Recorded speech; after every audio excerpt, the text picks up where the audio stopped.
ভাই বোনেদের ছেড়ে একা একা জগন্নাথ দেব গেলেন চাকদাতে। কিভাবে চলুন জানি। শ্রী চৈতন্য মহাপ্রভুর কথায় ৮০ বছরের বৃদ্ধ জগদীশ পণ্ডিত গেলেন পুরী ধাম। বেশ কিছুদিন সেখানে থাকার পর হঠাৎ তার স্বপ্নে স্বয়ং জগন্নাথ দেব এসে বলেন পুরীর পাণ্ডাদের অত্যাচারে তিনি অতিষ্ঠ, তাই তিনি এ মন্দির ত্যাগ করতে চান ও তিনি তার হাতের সেবাও নিতে চান। একথা শুনে জগদীশ পণ্ডিত বললেন, প্রভু আমি যে বৃদ্ধ মানুষ, কিভাবে আপনার ওজন বহন করব আমি? তখন জগন্নাথ দেব জানান, আমি সোলার থেকেও হালকা হয়ে যাব, তুই অনায়াসেই আমাকে বহন করতে পারবি।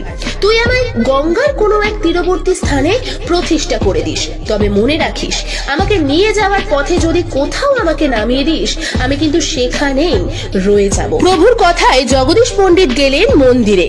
সেখানকার পাণ্ডাদের সাথে কথা বলে প্রভুকে একটা পুঁটলিতে বেঁধে নিয়ে গেলেন তিনি। অনেকটা পথ অতিক্রম করার পর তিনি ক্লান্ত হয়ে পুঁটলিটা একটা স্থানে রেখে কিছুক্ষণ বিশ্রাম নিলেন।